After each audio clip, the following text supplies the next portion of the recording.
Thank you so much, Linda. Okay, so good evening, everyone, for those who are joining us today in Singapore, and also hello to everyone else who's joining us from other parts of the world. So I'm Shi Yun from NNIT, and today is really great pleasure to be able to share some information regarding the topic on MES landscape in Singapore pharma industry. So before I start, I would like to also understand what is the landscape of the audience that we have with us today. So Krishna, could you help me with the poll? I probably made some update to the slides. This is the one that we will need their input, right? Thank you so much.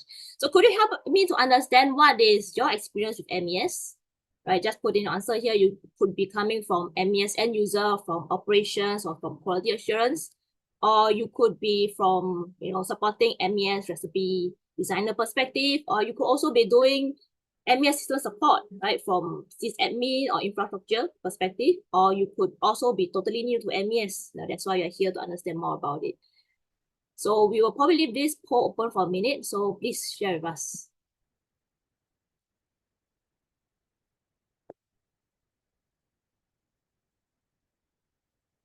Yeah, anyway, it's a multiple selection enabled. You could put in more than one selection if you want to.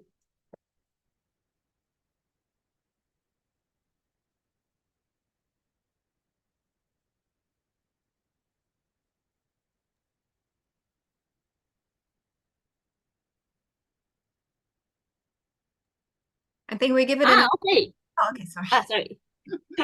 Go ahead. Yeah, no, it's interesting to see that we have actually more than half of the response saying that they are the others are new to MES, and just 30 or slightly about 40% the end user. Because I was actually expecting more coming from end user side, so it's good to see that we have quite numbers who are new to MES, which fits the content that I'm running through today. Okay, so thank you so much all for a response. And next, I will move on to, okay, so in return, I will also share with you guys my personal experience with MES in the industry. And from there, I also hope that you can see some of the systems that are currently in use within the industry. So for myself, I started in 2014 in the biopharma industry. I was a shop floor biotech operator and running day-to-day shop floor operations. And it was probably one of the first few companies that was using MES system, where we were using Siemens XFP. And for those who are not familiar, XFP is a older version of the current Siemens Op Center we are seeing today. And for the first year as a shop floor operator, I was supporting the engineering run, their PPQ run, their routine operation using Siemens Siemens XFP MES. And towards the second year of my stay within that role, that's where we had a new product introduction project. We have an NPI that came in, and the whole manufacturing suite actually got out of project mode, got out of routine mode and went into the full-fledged project phase. And we got opportunity to kind of choose the area that we want to support. So myself, I volunteered that I want to support the MES thing. So as a shop floor operator, as biotech, I was working very, very closely with the MES developer. So his responsibility is to do the MES coding based on my user requirement. And then I also take it on to do a lot of system testing, writing out the system testing protocols to qualify all the recipes that we needed for our new product. So from that experience, it also helped me to understand that I have a lot of interest in supporting MES systems. However, at that point of time, I didn't get the opportunity to actually move on to a more technical MES role. And then that is where in 2016, I actually joined back then a greenfield startup. And I was focusing more on quality validation support. It is actually non-MES related. It's more of a equipment C and Q support, but definitely that few years there helped me to understand the QA perspective a lot. And then within the same organization, right, it was quite fortunate that in 2019, they needed more resources to support their MES system at that point of time. So in 2019, the opportunity came, I raised up my hand to say that, and I want to get transferred over to the MES team because I do have interest in supporting MES system. And that's why I successfully got transferred from QA over to the technical MES support team. And within that company, we were using POMSnet. And within that role, I had to do shop floor support. Like, we have operators that's we're on 24 hours on call, whereby you expect to receive calls at any point of time, where we have operator calling you that they have issues running their recipes, and then we have to respond immediately. And then we're also doing our routine maintenance of our recipes or maintenance of the system, revising our recipes, optimizing their recipes, and of course also let some projects like the recipe optimization project, human error reduction project, and also some capacity increase project where we literally have to revise every single objects that we have in the system. And that's where I had the opportunity to work with a couple of consultants then. And on top of that, I also got some opportunity to deploy the system to some of our sister sites in Europe and US as well. So that was definitely a very good experience from the technical MES system perspective. And then in 2022, I went on to join another greenfield startup. That is where I got the opportunity to use Siemens Op Center. So as mentioned earlier, Op Center is a newer version of Siemens XFP that I used 10 years ago. Right. So with the experience, it was a very good understanding, all right, of how much Siemens Op Center has progressed from 10 years later to the user interface that I'm seeing today. It has definitely put in a lot of effort to improve the user interface and functionality as a whole. And in 2023, I joined my current consultancy firm. And that's where I also got opportunity to take part in a formal Syncade certification training. Right? That's where I get some hands-on usage of Syncade system, build some objects, and also understood how Syncade works as a whole. And then on top of that, within my consultancy firm, we also have our own Moda sandboxes and also have our in-house Moda training materials that where I went through them and also got my hands-on the Moda system and also kind of understand how Moda system works in general. And from then to today, right, I'm currently supporting a couple of clients, of course, mainly supporting POPsNet and Siemens Op Center as a consultant for giving them technical or project management support in general. So that is a very brief overview of my experience in the industry as well as with MES. So from there, you can see some of the platform names, right? Like Siemens, POPsNet, Syncade, Moda. And then in the next slide, of course, in the current industry, for those who are familiar, some of the main players that we see, or rather most commonly used systems that we're currently seeing is some of the few like Cobalt River Parsecs, Siemens Op Center, and also Emerson Syncade. So of course, we have the smaller players like POPsNet, Rockwell FTPS, Lonza Moda ES, Tulip, etc., etc. So of course, there are many MES systems in the industry. So these are just some of the more commonly seen one, at this time. So very commonly, I will get questions that people will ask me, from you have used a couple of systems before, which one do you think is better? My response to them usually is, technically, there's no better or worse system. It usually boils down to the functionality and the capabilities that you are looking for, and also the kind of flexibility and control that you would need. For example, you're looking for a more out-of-box object that has already been built by the vendor, whereby you could just drag and drop and do some fine recipe, some parameter configuration, without the need for complex coding, or some may call it the more low-code environment, right? Probably, Cobalt River Parsecs or POPsNet is something that you could look at. Right? Of course, on the other side of things, if you're looking to be able to, customize the behavior, customize the look and feel of your batch record, exactly how you want the table, the number of columns, number of rows you want to appear in the batch record, and then customize the system behavior to the exact way of working that the user is looking at. Probably Siemens or Emerson is something that you can look at. So that's just some perspective on which system probably suits you better. So I also received some questions, or not a question, but comments from users saying that I know from their perspective, they think that system A is better, right? And why is my company using system B? So also just to put things into perspective where, for everyone who have worked in large biopharma MNCs before, we also need to understand the part whereby most of the time, most if not all of the time, we will have our big brother, the global team, who is already there. Usually, they are situated in our HQ, could be in US or Europe. They are the ones who have already predetermined the system that is to be used by the whole organization. So many times, at Singapore side, we do not have the luxury to choose which system that we're going to offer, be it you are a greenfield startup or a brownfield facility implementing MES. Usually, we'll just have to work very closely with the global team to implement the system that they have already selected and then implement it to our Singapore sites. So unfortunately, yes, Singapore, usually we don't have the luxury to choose. Okay, so the next part is just to give a quick overview of the common system integration within the whole MES ecosystem.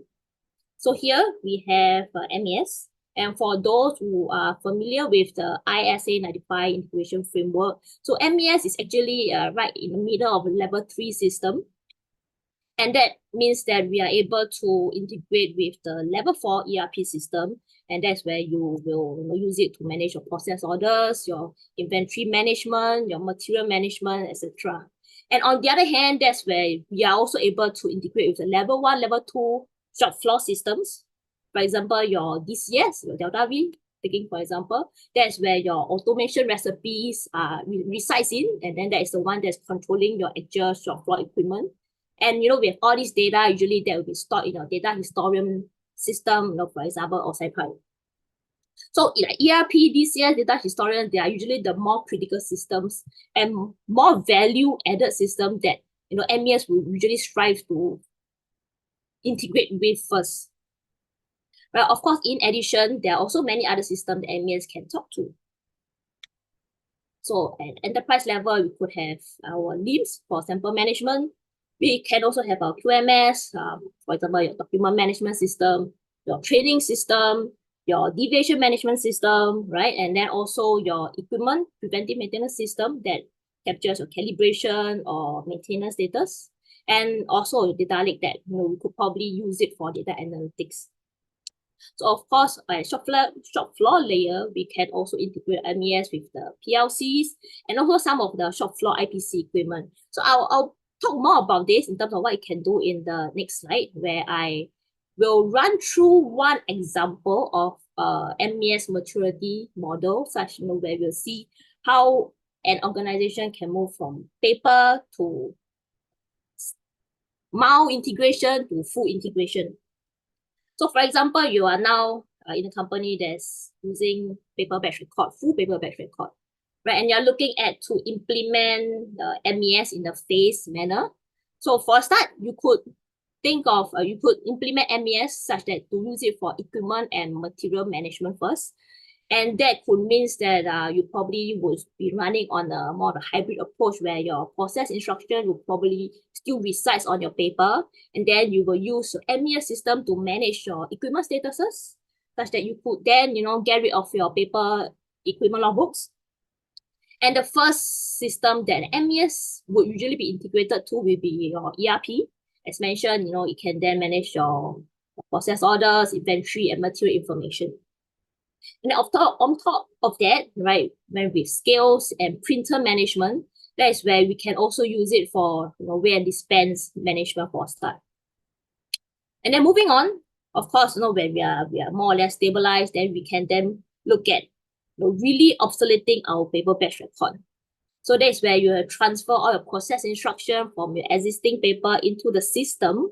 And then on top of that, you will then put in some workflow sequential control to make sure that the whole step-by-step operations will be executed by the operator in the correct manner to ensure compliance. And the next phase, you could be looking at, integrating more shop floor systems, more other systems like your DCS, your historian, your LIMS. So this is where you could expect that you will be able to initiate your automation recipes from MES directly, right? This means that your operator will no longer have to, manually log in into your DCS and then select the recipe, the formula that they want to launch. And, when you have this kind of manual launching, it usually there's high risk of human error. So with integration, it can be launched automatically. It reduces the risk of human error. And with DCS integration, we will usually be able to have alarm and events monitoring of the DCS system as well. And we also, with historian data, we are able to retrieve the actual real-time process values that is used for process monitoring. And with LIMS, we'll have our sampling result real-time as well. So moving on, you could then add in more integration with other systems, right? For example, your IPC equipment, such as your pH meters, your conductivity meters, your osmometers, so on and so forth. So the benefit of this is that at the current stage, when you go to many different organizations for this kind of data, most of the time, it's still manual entry into MES system, meaning you will take your testing on your pH meter, batch pH meter, you read the result and then transcribe the data into MES system. Of course, this has a high risk of human error because, manual data transcription, right? So imagine if your pH meters, all these meters as mentioned earlier are all integrated into MES. That's where, once you're done with testing, the data get automatically transferred into MES without any human intervention. That will really hugely reduce the risk of human error. And of course, we can also be looking at some of our PLC systems. For example, your autoclave, your glass washers, also some standalone skids, web skids or chrome skids that you could have. Right? Also imagine be able to initiate the programs onto those PLC directly without the need of a human operator manually launching them. Then, of course, we also have our equipment maintenance software system whereby it can be used to track your calibration status and maintenance status. So last but not least is integration of data lake. I wouldn't say that this is the last phase of it. Technically, it can be implemented at any phase. So as long as you have the right data architecture, the right infrastructure setup, the right data export frequency and policies in place set up, that's where we actually do MES data export from the MES system into a data repository, whereby within that repository, usually we also will have data from other systems. For example, your SAP, your Sakai, your equipment maintenance system, your QMS system. So you can imagine all the data all integrated within one platform and the kind of data analytics that you can do with all this information. Okay, so I'll move on to the next slide, which is to share on some of the common support scope that is needed to maintain MES in a plant. So in general, it falls under two categories, right? One part of it would be more of the sysadmin and infrastructure support. And, it will involve having a team to help you to manage your system access control, granting or removal of system access. They will also be responsible to help you to back up and restore your data for disaster recovery purposes. And they will also be helping you to maintain your system, for example, doing your monthly server reboot to make sure that your infrastructure, your servers are all healthy. And of course, not forgetting your shop floor devices, right? The workstations they are using to run MES, the scanners, the printers, all this hardware needs to be qualified and maintained. So it usually falls under the system support. So of course, right, we will have the MES recipe support that falls under the other side of support. So we will have a team that is responsible to create recipes, to do recipe design, update, qualification, and long-term maintenance to optimize all the recipes as part of routine support. And then usually it is also a team that is responsible to support end user training. For example, you have newly onboarded manufacturing or quality representative. You need to make sure that they are well trained to use the MES system. So just also for information that today my slide will be covering more on the MES recipe design part of things. So now I'll move on to some recipe design considerations. And I'll start off with a very common question whereby we always discuss whether should we use more of a native out-of-box objects that already come with the system, or should we put in effort to customize functionalities and behavior such that we can fit exactly the kind of behavior the user is looking for. So just to take note, right, depending on which side you lean towards, it will determine the speed of project implementation, the amount of effort to validate your objects, and also the amount of effort to maintain the system in the long run. So my personal preference is usually we should always use the native functionalities as much as possible, because it means that when we use more native functionalities, the function or the object has already been tested and validated by the vendor or could be the global team. And it means that when we are using it, we are just updating some master data, and we do not have to do end-to-end qualification of the functionality. We probably just have to do a master data check that we have configured, put in the master data correctly. Of course, this might mean that when we use all the native out-of-box objects, we might not be able to fit 100% the kind of system behavior the user is looking for. That brings me to the next topic on the kind of flexibility and or control that we want to provide to the user.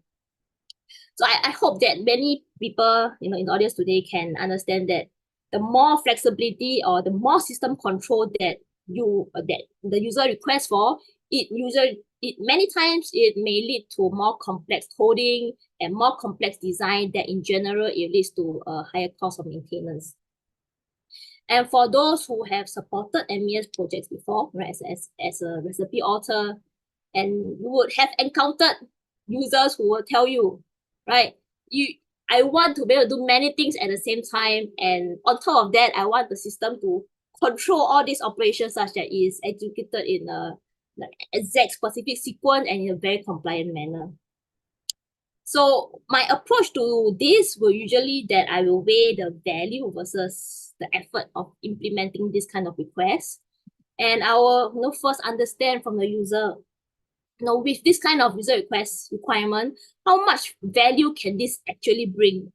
And then with that information, I will, as a technical person, I will weigh against the amount of effort to design it and then to maintain it a long run and see whether it is a worthwhile trade-off to implement it or not.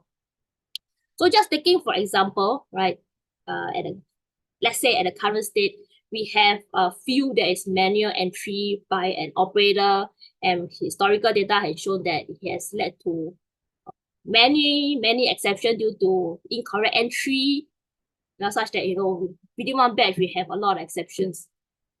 And let's say today we are aware of kind of system design that can allow us to eliminate this manual entry, but that in return may require certain coding and custom system design that can allow the system to automatically retrieve the correct data from the database, for example, and then that eliminates the need of the user to perform manual entry. So imagine, right, with this system control or this change in design, it can reduce the number of exceptions and also, reduce the risk of human error. So in this example, definitely, I will support the change. I'll be willing to come up with the design and maintain it in the long run to make sure that, it reduces the risk of error. On the other hand, right, we have also seen user requirement that says that, I need to be able to run 8 operations at the same time and, to be able to have all the system control to make sure everything is executed in the right sequence. So many times when we have this, okay, I may be exaggerating a bit, right? But many times when I then, talk to the user, we usually will come to a kind of compromise that, probably they don't actually need so many things to be in parallel. They may actually need just 1 or 2 that is feasible to be operated at the shop floor level. And that's where we can bring down the complexity of a user requirement, also bringing down the level of coding and maintenance that's needed to put this in place. And then that's how we come to a fine balance of the right value versus the right effort to have certain system design. Okay, so with that, I'll move on to the next point, which is on the topic of templatization. So this shouldn't be anything new to many people who are already using MES. But the reason why I'm bringing this up today is also I do see that there are some companies who are still not properly templatizing their objects, right? For example, in a biotech manufacturing process, it's very common that we would require buffers and medias to support our actual manufacturing process, right? We could easily have, say, 40 to 50 buffer media intermediates that we need to produce to support the process, right? Instead of having to maintain 40 to 50 individual recipe objects, right? Imagine if you could streamline everything, right? Make the kind of assessment to group them together, right? Usually, many times when I see, we could cut it down to say 6 or 7 template recipes that can be designed such a way that it can be used to support for the production of all the 40, 50 different buffer and media intermediates, right? So, I mean, for those who are familiar with the process, right, usually involve scanning your equipment, scanning your materials, right, adding your materials into your tank, doing some mixing, taking some sampling, and then probably doing some pH adjustment, followed by transferring them out to some bags or some tanks. Right? I may be oversimplifying things, but just, for those who are familiar, we know that these kind of processes are usually largely very similar. So that's why it gives us a lot of opportunity to templatize such that we do not need to maintain so many individual recipes in the long term. Right? Imagine having to maintain 40 to 50 versus 6 to 7, the amount of effort that we can save and the cost that we can save for having to maintain all these objects in the system. So in general, right? So for example, in the current landscape, we have our PassX system that comes with the GMBR and PMBR functionality that can be used for templatization. We also have CMOS Op Center that comes with the NBR parameter module that is also used for this purpose. And also, for example, PromStat, they also come with deferred parameters and dynamic recipes functionalities that is meant for these purposes. So in general, whenever you run any project or any NPI project, for example, we should always strive to templatize and optimize our recipes such that we can reduce our maintenance effort and to speed up project implementation overall. So next, I will talk about a general design concept. So, right, the thing you see here, quality by design, is nothing new for those who are in the industry. So in general sense, for those who are not aware, it just means that we definitely have to design our system, design our recipes in a way that it meets the user requirement, meets the process requirements, and of course also meets all the quality, compliance, and regulatory requirements. So definitely, I'm not going in depth on this today because it's something that people in the industry should be well versed in. So in fact, today I'll be talking more about the concept of analytics by design. So the reason why I brought this up today is that every time I have conversations with MES users or MES recipe designer in terms of, what do you think an MES system is, what's the purpose of MES system? So many times we hear the response that, okay, it can be used for equipment management, it can be used for material management, and of course, you can digitalize the process instruction, your batch record execution into, instead of using paper, you can then digitalize it. To me, it is also very important to understand the data aspects of MES system. So like all system, every activity that we do in it, every single button you click on, every page you navigate to, every single checkbox you click on, they're all logged by the system, right? Every single timestamp, they're all there.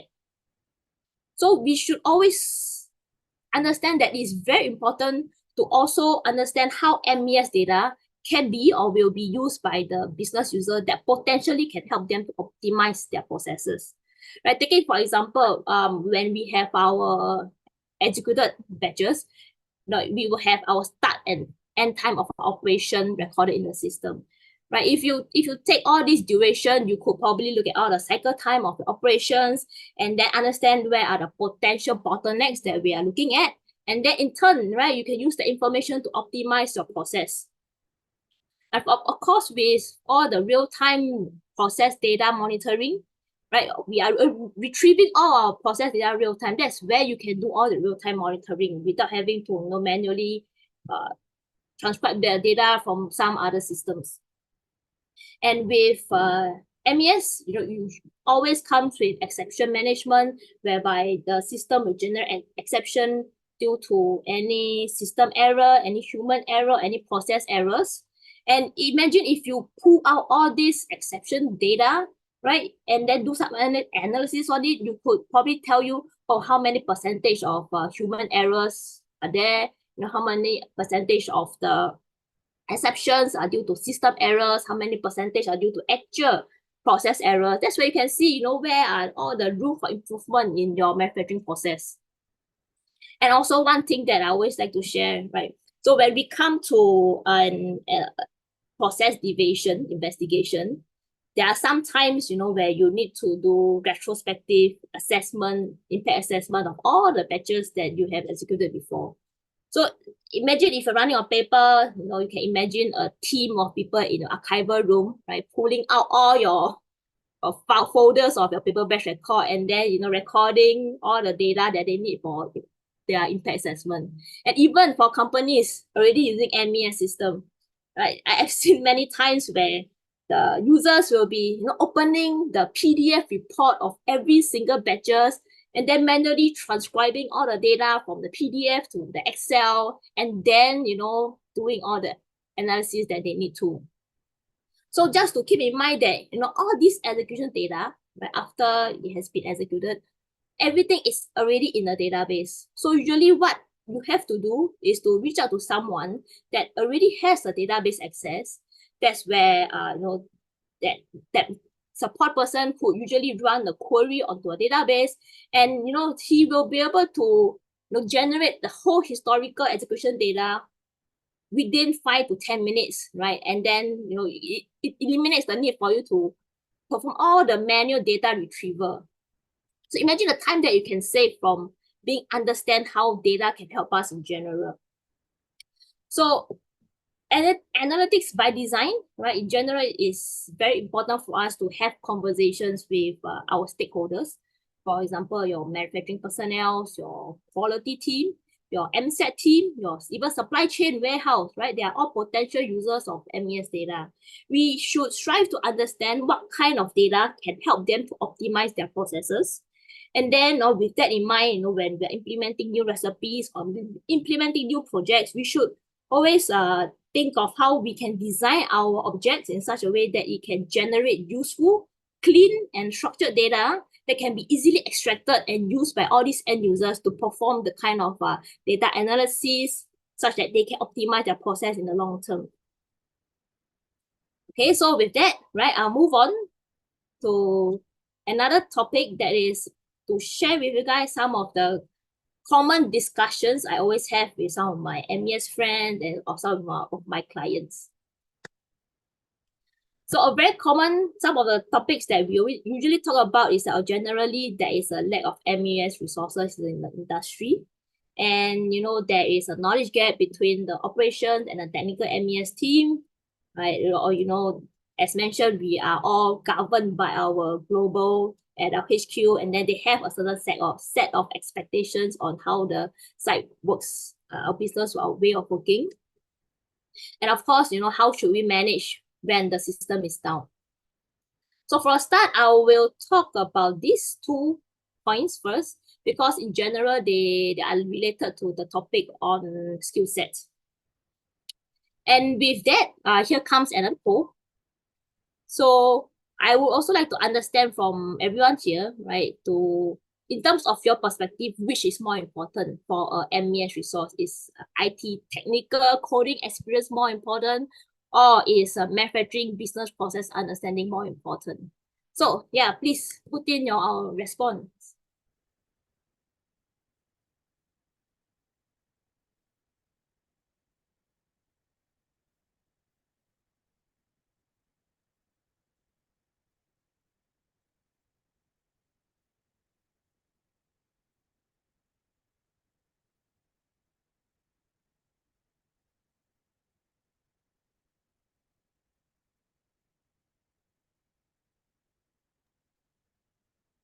Any more responses?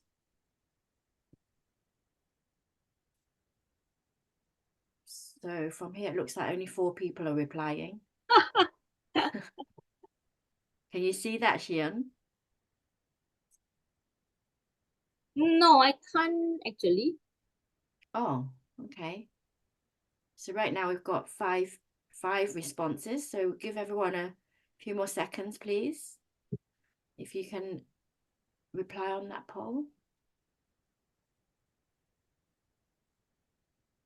Okay, well, we'll just share what the 5 did because it's a majority. You see that? Good. Yes, I got it. So out of 5, I suppose the majority of you guys are saying that manufacturing business process understand is more important, which is also my perspective as well. So the reason I put in this question here because I do get a lot of feedback from a lot of friends that I talk to that they think they are not good enough for a MES role because they don't come with a technical skill set. So just to also reemphasize that actually, business understanding is very important for MES role.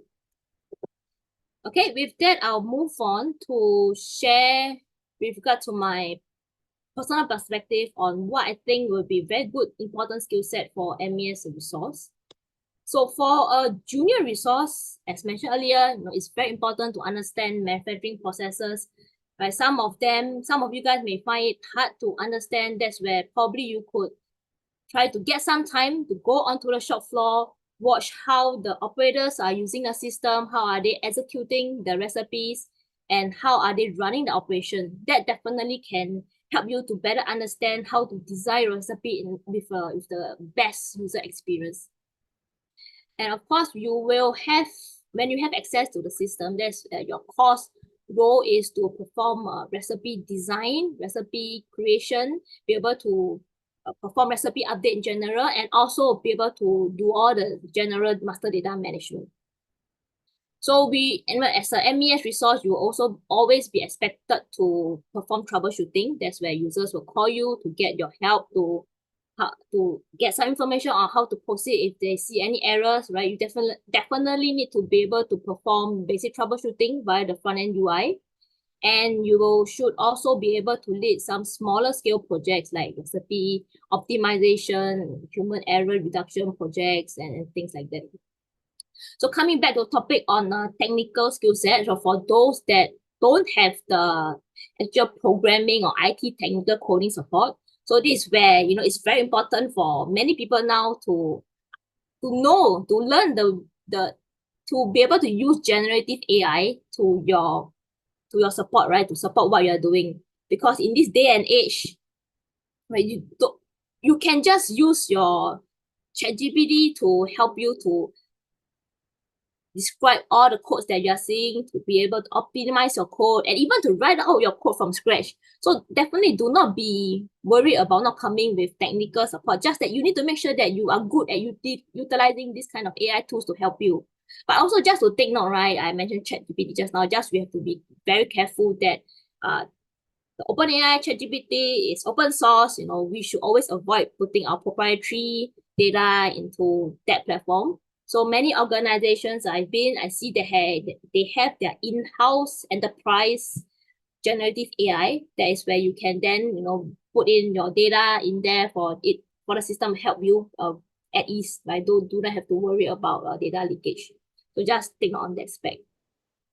So moving on to a senior role, right? It's also very important. On top of manufacturing processes, it's also important to understand the end-to-end business processes. For example, your supply chain, your warehouse, or even your financial business processes. Because, like I said earlier, MES is tightly integrated with your ERP systems, and some of the recipes design that we put in may impact some of their processes. And with MES users, we know that many times we have some users that come to us with certain complex user requirement that require certain level of complex coding or recipe design. That's where a senior should be able to jump in to support this kind of user requirement. And the next point is more on troubleshooting, right? a senior should also be able to understand the system architecture and integration, so that very commonly we see that there's an interface breakdown, interface issue. For example, your SAP PO is not coming into MES system, or your Delta V recipes is not reaching your Delta V systems. That's why, as a senior, you should be able to do all this kind of troubleshooting layer by layer, or, be able to reach out to the right person to help you to troubleshoot. And on top of that, right, as I mentioned earlier, it's very important for us to also understand the whole database, the importance of data in the current era. So it will be very useful if you can understand the data structure and also be able to know certain level, to have certain level of SQL skill set, so that, when an issue come in, you can run a query to be able to quickly troubleshoot, real time. So you should be able to also lead major projects, for example, an expansion project, a new product introduction, such that it will involve leading a team of consultants, for example, to push through the project. And last but not least, very important, right, as we mentioned, we have a general lack of resources. So please, I really urge all seniors to train up all the juniors, not only juniors, even some of the users that you work with, right? Put in some effort to train them up on the MES system in general, so that we have more people who understand the whole MES system as a whole industry. And the next point is not a skill set, but it's more of a mindset, is the part on being curious. So for those who knows me, right, I always tell them that whenever I get access to a system, the first thing I will do is to click on every single button that I see, click on every checkboxes, every drop down, every text that I see, Control Shift click, whatever I can do with system, I'll just do it all, so that I can understand the system to the best that I can, being new to it. But on top of that, when I have access to a database, the first thing I'll do is to click on every single table, right? Look at all the different columns that are in the tables and try to connect the dots between what I see front end versus what I see at database level, and see how everything connects up together. And then we should always strive to find opportunities to see how users are using the system, so that we know how recipes are designed to optimize their user experience. And for example, whenever we get any user requirement that we probably don't understand or don't agree with, right, you should always strive to ask more questions to understand why they would have put in this kind of requirement, and how can it help them, with regard to putting this design in place. So always strive to ask questions and be curious, and it definitely can bring you a long way. And coming back to this topic about lack of MES resources, so definitely with the current ongoing projects that we have in the industry, we definitely need more experts. And that's why, we should always strive to train up new resources as much as possible. And the topic on knowledge gap, that is where, one way that we can probably bridge this is to, look at probably sending some of our MES resource to have a common opportunity at the shop floor for them to observe the shop floor operations, or vice versa, right? We can also assign some of our biotechs to get common opportunities to MES team to learn and probably design some recipes, so that they can understand how the MES system works. So with that, it can definitely help to bridge the knowledge gap between the two teams.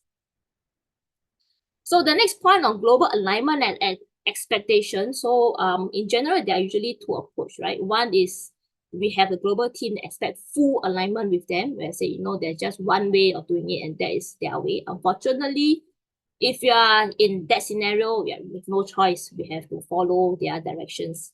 So in the other way, we could also have an approach whereby they come with a more advisory perspective, right? Their procedures is written in a higher level scope, such that it gives site the flexibility to have some local flexibility. And however, in general, right, my advice to my friends or my clients is that during an audit, right, it is the people on site that will be the one fronting and defending. So really, as much as possible, whatever decisions that we make during a project or during day-to-day, we should always make decisions based on what the site is comfortable with to defend during an audit. And the last point on business continuity management. So I've also generally seen two approaches whereby we could have a company that already has they started off with paper batch record, and then when they move on to MES system, they will continue to maintain that paper batch record. Right. On the other hand, we could also have companies whereby they will choose to generate the system configured PDF report out that shows you what is the system configured parameters, and it usually be like a blank template where operators will be able to execute during a downtime. However, just to also take note that whichever approach that you take, we need to make sure that we will continue to maintain these documents. Right? For example, when we upgrade your MES recipe, we should always remember to either revise your paper batch record accordingly, or you should then always export the latest version of the system report and then upload them to your document management system to make sure that it is always maintained as the latest version. And then talking about the system generate report, just also to take note that these reports usually are more technical in nature, whereby the sequential control defined by the system are written in probably more technical IT kind of perspective. So it's always good that in times of system downtime, we should always deploy our MES resource to a shop floor to run the paper process together with the operator to make sure that your operator can execute the processes in the correct sequence and with the correct way of working. And then with that, right, I still have 12 minutes. So just to wrap things up regarding to some of the topics I've shared today. So in terms of maturity, right, majority of the pharma companies in Singapore already have an MES, although they are probably at different maturity stages, probably some on hybrid and some are fully integrated batch record. And with regard to some of the ongoing and upcoming projects, so we have new MES system implementation. It could be for the brownfield or the greenfield. A brownfield MES, a new MES system implementation, or the greenfield startup implementation. On top of that, we are seeing quite a number of companies looking at putting in additional system integration, such as DCS integration, PLC integration, so on and so forth. And then we are also seeing many projects whereby companies are looking at to optimize their existing recipes or to have some harmonization project with their global counterparts. And on top of that, of course, with system comes with all the different versions that we have, and then we definitely are looking at some of the upcoming projects that involve the managing of the system upgrades that we will have to test and qualify all these new versions. And also, as mentioned, right, we have a high demand on MES resources with all the ongoing projects. And also, we have an increasing focus on system integration, looking at all the projects that are ongoing now. And lastly, right, just to do a call out to everyone who has interest to join the MES field or aspiring MES engineers, just to say that, right, do not be afraid of the fact that you do not come with IT programming background. That's why you do not dare to join the MES field. Right? I understand, because when I look at the current job description of many roles, many times they'll say that you need to come with C#, VB, ITU, ITSM, or you need to come with computer science background. So as discussed earlier, definitely, right, especially if you come with operations background, the operations understanding will be a lot more value adding as compared to the IT technical skill set. So if you do have the interest, I would definitely encourage you to grab the opportunity when it arises, right, for you to hop on to the MES field. And the next part is on a call out to all existing MES users and professionals, right? We should always think about how the data generated by the MES system can be used by business users to optimize business processes. And we should always strive to design our objects or recipes such that it can generate clean and structured data for long-term data analytics to ease long-term data analytics efforts. And with that, I end my sharing today. So once again, I'm Shi Yun. So I have my LinkedIn QR code here. Feel free to connect up with me if you are interested to talk more about MES or, coffee session anytime. So with that, Christina or Linda, I'll probably hand it back to you.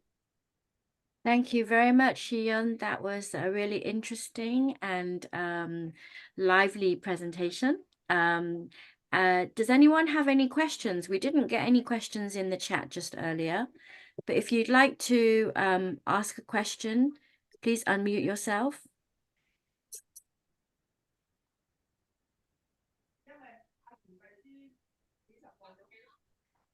Otherwise, you can also reach out to Shi Yun directly on the QR code or LinkedIn, or you can pass us any questions you might have for her, and we will be able to forward them on to her for answering. If there are no questions, we're going to be able to end a little bit early and leave you to continue the rest of your evening. Right. Thank you everyone for joining us today. So thank you very much, Shi Yun. That was a really enlightening session. Thank you everyone for joining. Until next time, take care everyone, and we'll hope to see you all soon. Bye bye. Thanks a lot. Bye, Shi Yun. Bye. Thank you. Bye.